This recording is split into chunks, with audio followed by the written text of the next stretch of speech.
Hello and welcome to another build and paint video. This time it's the Hobby Boss 1602 Leopard in 1/35 scale. It's a great kit. All the parts are nicely moulded and it comes with a few pleasing extras. You get a colour printout for the painting and you get some photo etch. As you can see, the moulding is excellent. Anyway, let's get on with the build. For this we use pretty standard modelling tools, scalpel, side cutters and so on, and it's just a case of, as usual, detaching all the pieces and sanding away any residue from the sprues. You've got a number of choices in how you configure the suspension. As you can see, we filled at the front, there's a join there, and that's really the only major bit of filling we did on the whole kit, just using some Tamiya grey putty. If you thin it with acetone, you can then smooth it over. And it's ready to attach the main drive sprocket unit.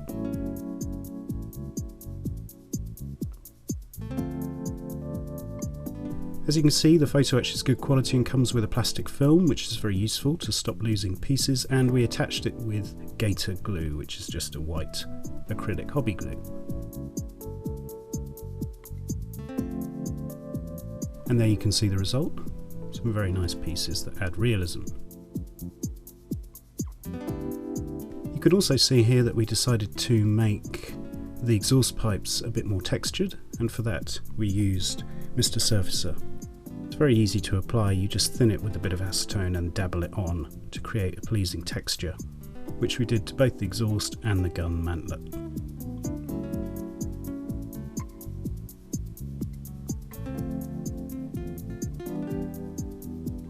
The model's coming together nicely now. The next lengthy part is of course the tracks. Each track link is actually made up of 3 pieces and there's a bit of an injection mark, so we just sanded those all away using a mini drill.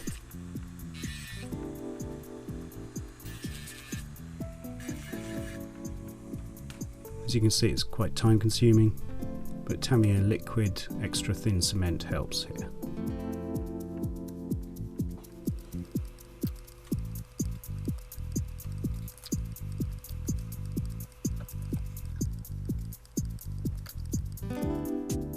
We added an aftermarket upgrade, these Voyager model smoke canisters, as we thought they were an improvement on the kit part, and we applied those off camera.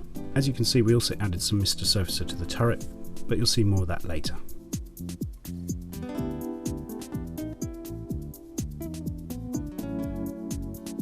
Next we detached all the assembled track links and cleaned them up using needle files and sanders and so on.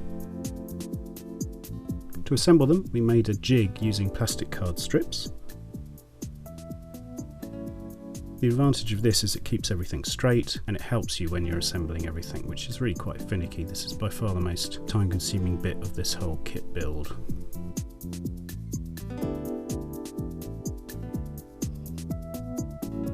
And it's just a case of building up sub-lengths and trying to get them to fit as best as you can.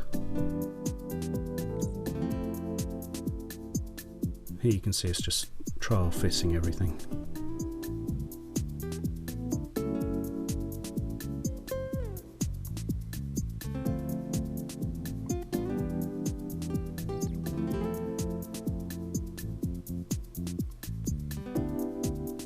Trying out different curvatures to get it to go around all the different sprocket or idler wheels. And then we made up a lower run as well, and the idea is that everything will glue together. Just a case of taking your time and test fitting everything and being basically really patient.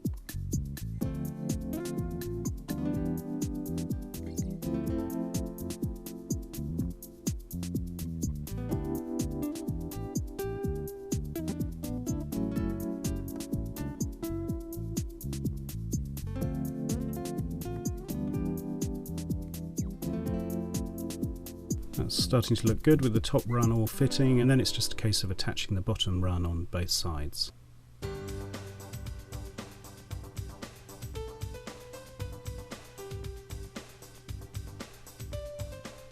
And here's that Mr. Surfacer being applied.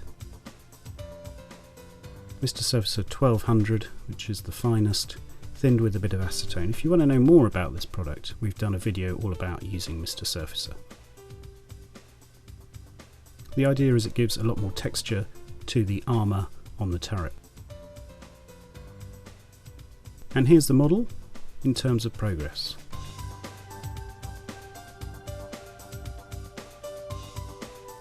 You can see the extra texture that Mr. Surfacer gives.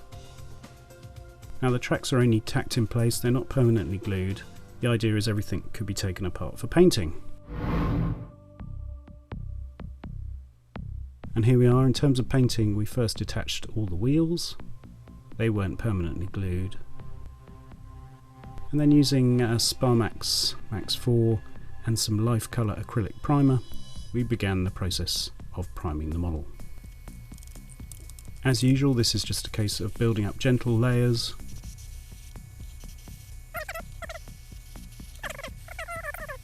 You don't want a wet coat with this particular product, you just want to build up gentle layers and make sure you cover everything.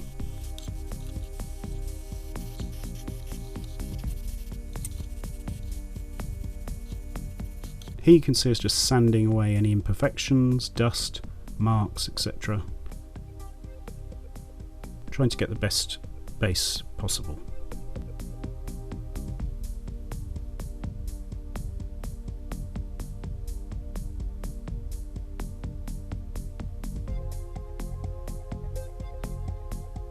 Okay, over to a desk commentary now to explain what we did next. What we're going to do now is we've put the crown tip on the Sparmax 4, and the crown tip will enable us to spray a much finer line and get a lot closer to detail. We're going to use that to pre-shade this model. We're going to spray a dark mix of Lifecolor paints.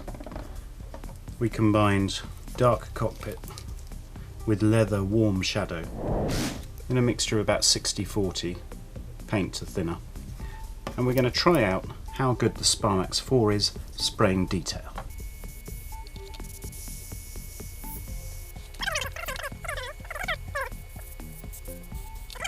We did this principally to test out the airbrush and see how it performed for another video. As you can see, it's quite spluttery, but basically that's due to Lifecolor paints. We didn't really dilute them enough and they are very fiddly to get right. But for the purpose of this task, it doesn't really matter, because actually we want lots of dots of paint all over the model. The idea is you're applying a shadow to all the feature lines, and as you can see it builds up quite effectively, and the idea is that this shows through under the top coat. Quite a few people have asked why bother. As they watch our videos it seems to disappear. The reason we did it on this one was the plan was to do a uniform Dunkelgelb paint coat, and so we were thinking that hopefully some of this will show through. In order for it to show through, you obviously have to apply very, very thin top coats. Here we are, just adding more streaks.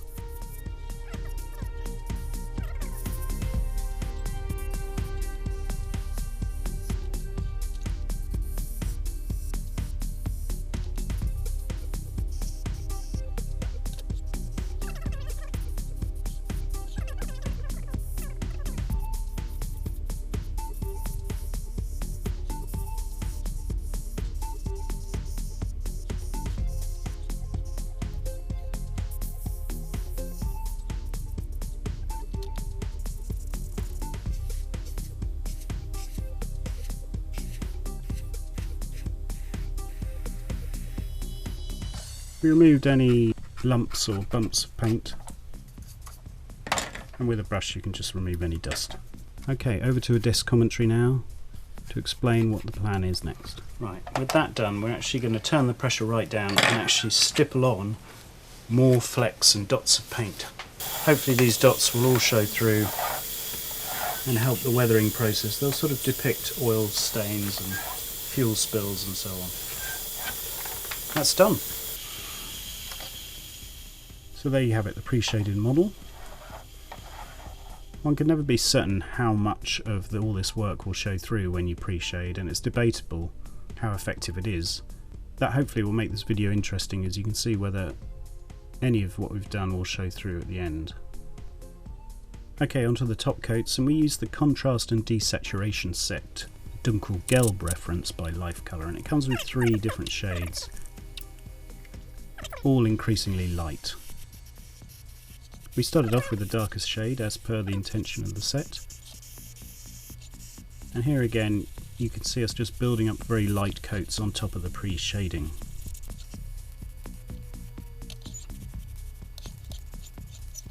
When correctly diluted, the Lifecolor paints are really good. They give an excellent smooth finish. We recommend you use the Lifecolor thinner.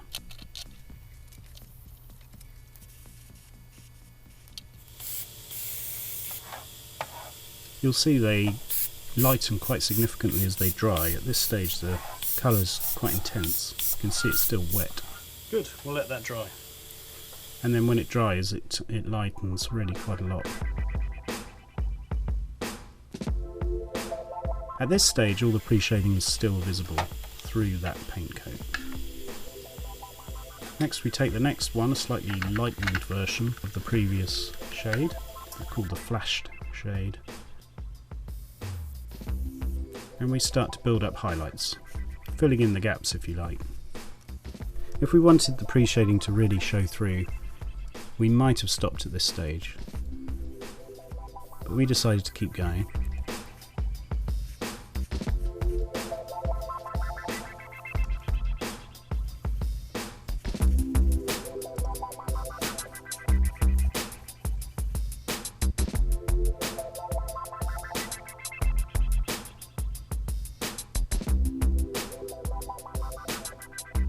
In effect, we lightened the flash shade with a bit of dust to get a colour we were more happy with, and went over the model again with that.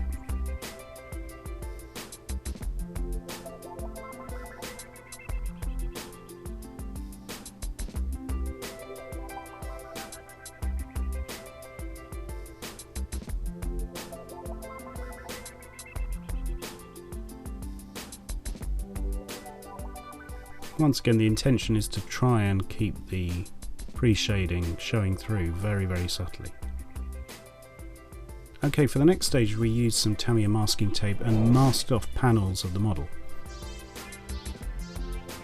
We then used Lifecolor's Tensichrome sets. They do different rust references in their Tensichrome sets, and what we did was just spray that gently over the panel to get a sort of rusty effect.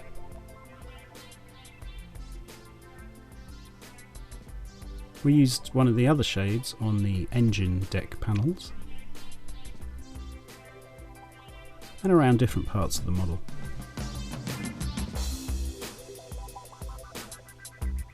You can use a piece of paper or some sort of mask to pick out features of the model and make sure that other parts of the model are protected.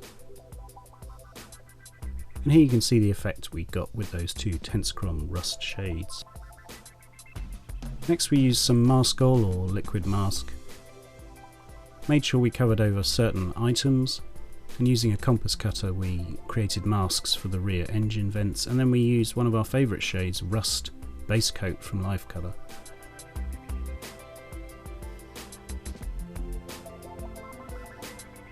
When you remove the masking you get nice pleasing distinction between different panels and components.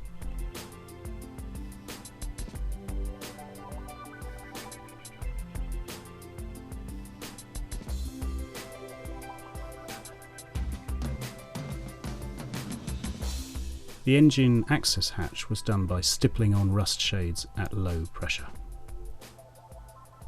In terms of painting the wheels, they were first painted in a Lifecolor black shade, and then using a circular stencil we very quickly sprayed the insides in rust base, and that's a quick way to paint road wheels.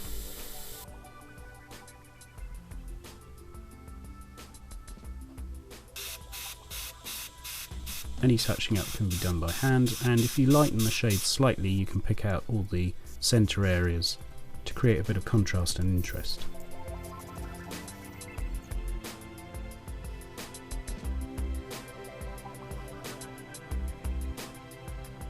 Next we used Rust Light Shadow 1 and picked out the centre of the wheels.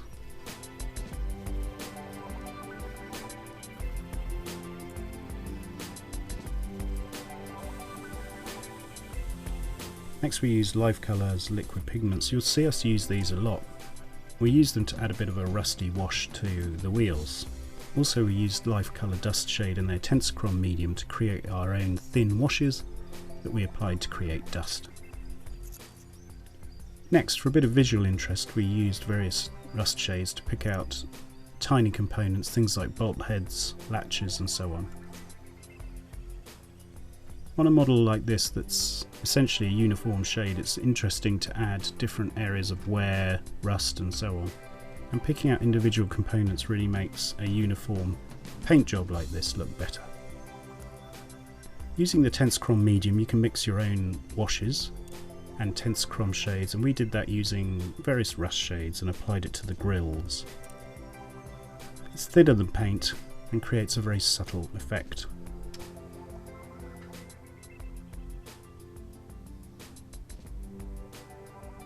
Here you can see all those different bolts and components painted in different shades.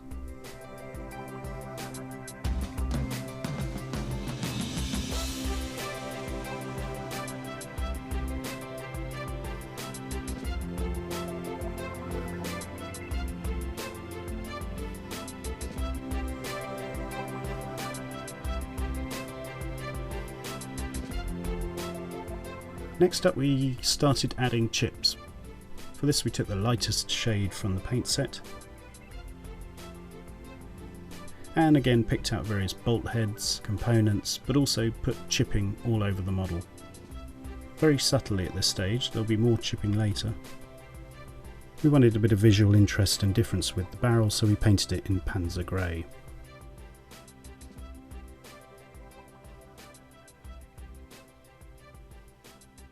Here you can see the model's progress, and you can see we've picked out other components in grey or black.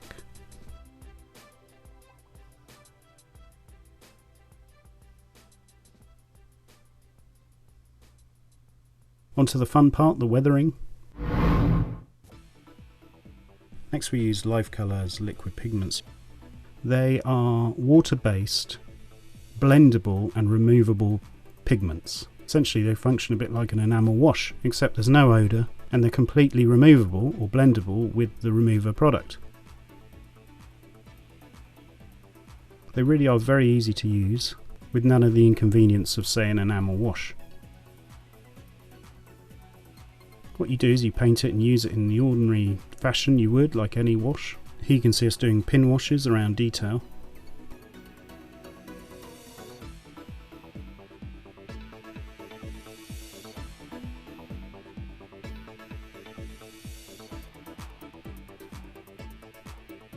And then when it's dried a little bit, you don't need to leave it too long, you can actually start blending it straight away and removing any excess. It's really very easy to use, very user friendly. And because it's all adjustable and removable, there's no danger of any damage to the finish. You can also start to brush downwards with a thick brush to get streaks going, very subtle streaks. Here you can just see us continuing to work everything with the remover.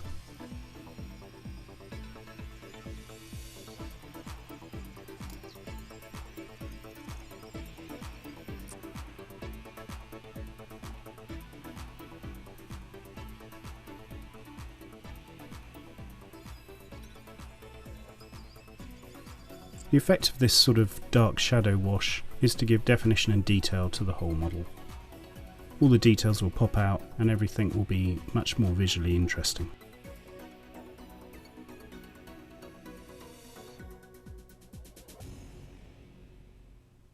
You can also use the same products on the wheels, and here we're using them a bit more like a conventional wash, in that we put quite a lot on and start blending it immediately with the remover. You can also do that, you don't have to let it dry.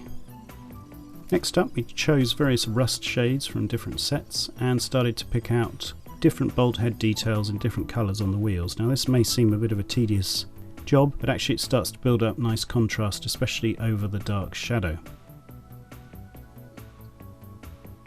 Here you can see all the different wheels with various bolt heads picked out in different colours. In this shot you can see our scalewarmachines aprons. If you're interested in buying these, let us know in the comments, as we might start offering them for sale. The next stage is to stipple on variations of the base shades. As you can see, we selected 4 different colours. We've got various dust shades and the Dunkelgelb, flashed shade, and another South Europe dust shade. These are all from various Lifecolor sets. And then we turn the airbrush right down so you can stipple on different shades. As you can see, this is almost the base shade and it just goes on. It's very, very subtle and you have to go very gently.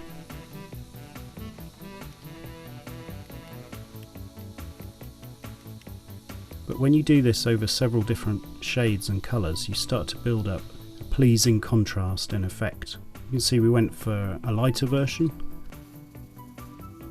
For the next stage we took a mix of dark liquid pigments. The reason we did this is they're removable. But basically we did the same process of stippling around all the edges to create kind of dirt specks.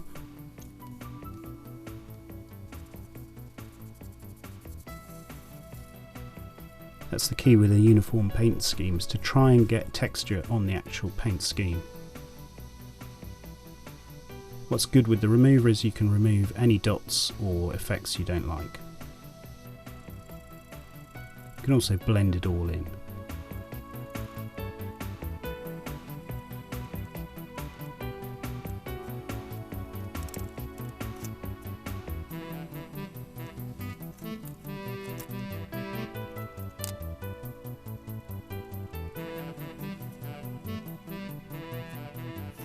We repeated it with deep rust.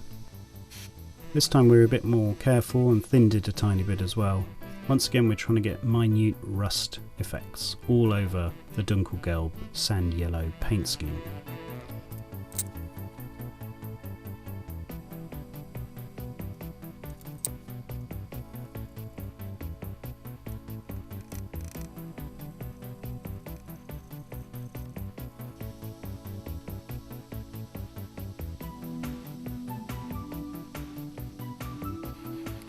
Around the turret access hatches we did this in an even more pronounced way and then just blended it subtly, but we wanted to show wear and tear where crew members had got in and out of the tank. Of course this is a paper Panzer, so it's a tank that was never actually manufactured. We wanted to make it look like a prototype or a test vehicle that had been around for a while and was a bit damaged and possibly abandoned in some sort of testing area. You can also start to apply detailed streaks at this point. Just paint them on and then adjust with a thick brush.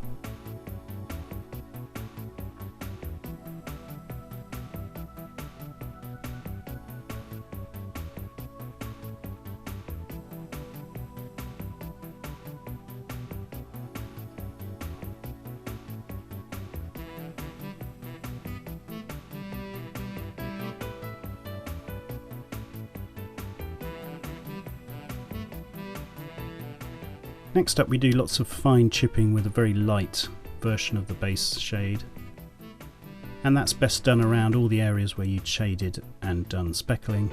We also put some scratches and other little areas of wear.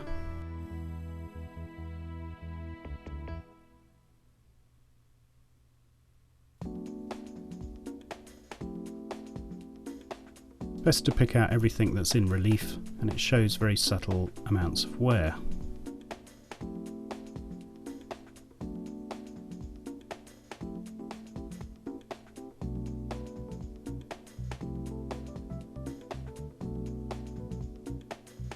What you do next is you take a dark sort of rust shade or oxidized metal shade and you pick out the centers of the areas of light chipping. This essentially is supposed to reveal exposed metal.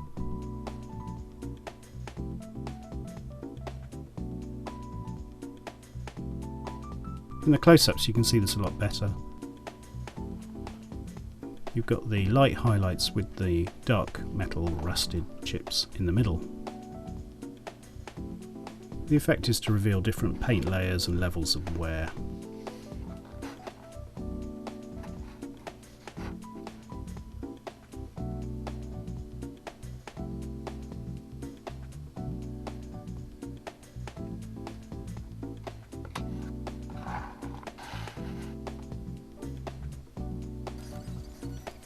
Also all the periscopes and other details got little highlights in grey.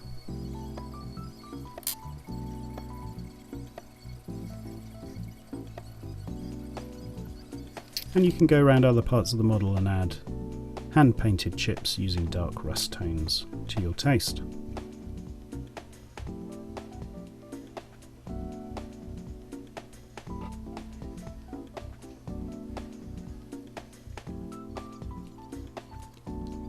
Here you can see how the effects are progressing. It's all starting to look really quite grungy, which is the effect we wanted.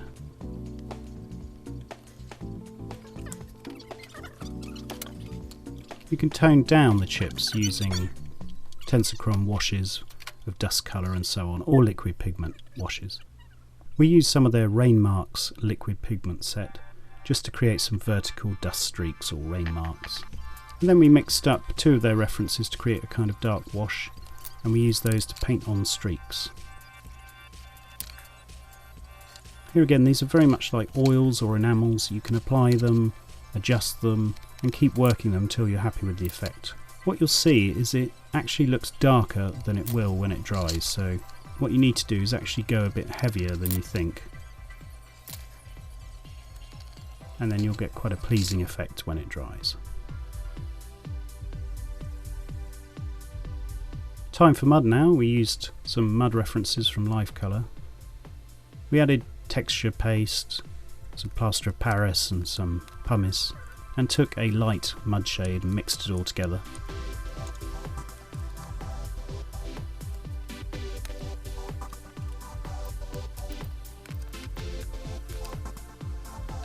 Trying to get a sort of gloopy mud effect.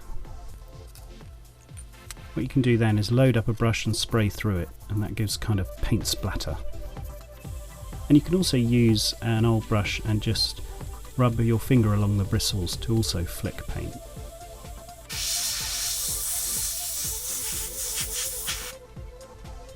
Then we got a contrastingly dark mud paint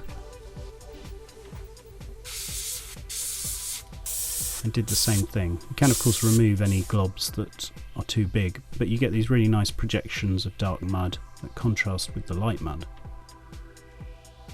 Then we took some more very light rust liquid pigments, and because you can spray them, it's very easy just to pick out components or add rust to things like the road wheels, and then you just adjust it.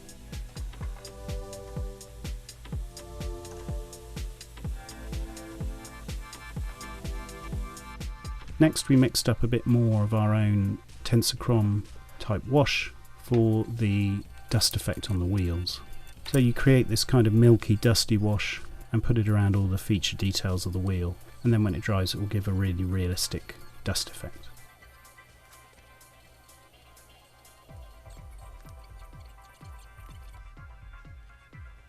Here you can see the results so far. If you get any tide marks or things you're not pleased with the Tensorchrome wash you've created, you can just clean everything up very carefully with the Lifecolor cleaner.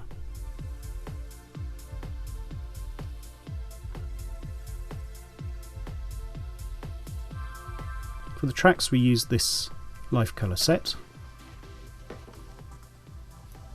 We picked some rust shades, started with the darkest rust shade and just sprayed all the tracks. Next we misted over a kind of orangey rust shade. We also stippled on dots of that colour.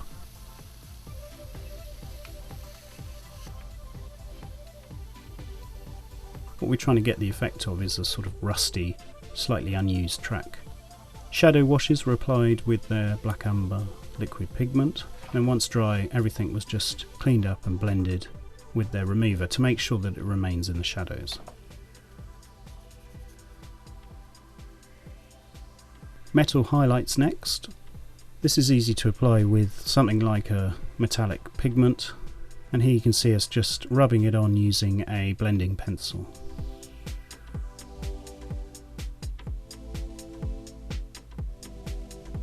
The idea is you show worn metal on things like the teeth. Next it's a case of attaching the tracks. We did this using Deluxe Materials products, their super glues and their liquid plastic glues, including their applicator, and just very patiently worked our way around, and eventually everything was attached. We then concealed the joins as best as we could and tried to unify all the different paint effects using the airbrush at low pressure. few more metallic highlights were added.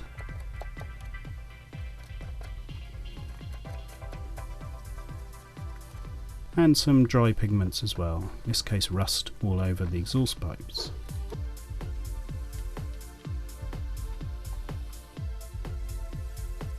Because we had a slight gap on the track link join, we just used a bit of water-based perfect plastic putty by Deluxe Materials just to fill the gap and try and conceal it.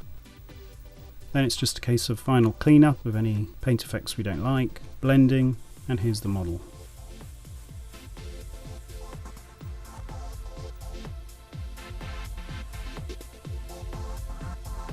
The Dunkelgelb now has all sorts of texture and detail, damage, dirt, streaks, that makes it a lot more interesting to look at.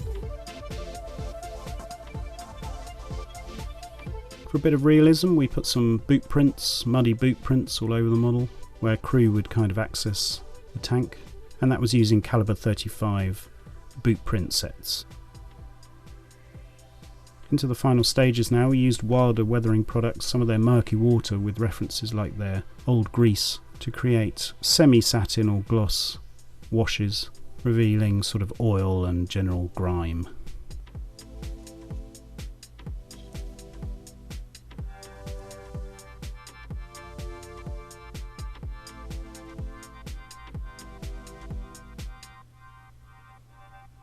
The engine deck is obviously an area where there'd be lots of dirt and oil.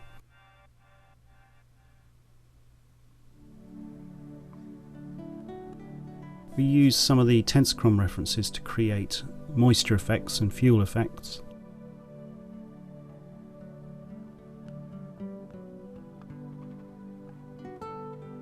And we used a gloss black to create more oil effects around areas of the model.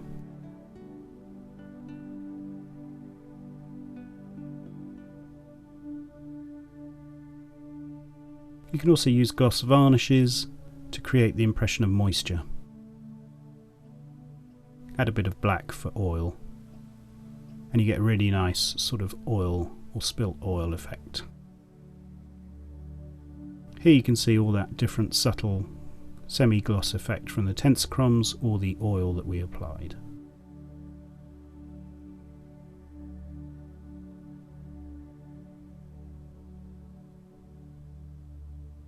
Don't forget you can subscribe to us to be notified whenever we release a video. You can also give us a Facebook like. And here's the finished model. We hope you've enjoyed this film.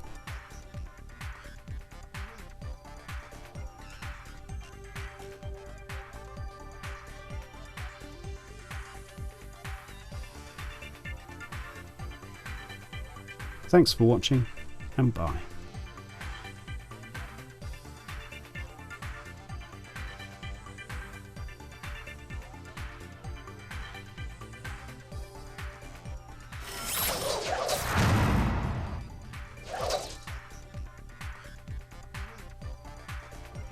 Subscribe for our latest videos.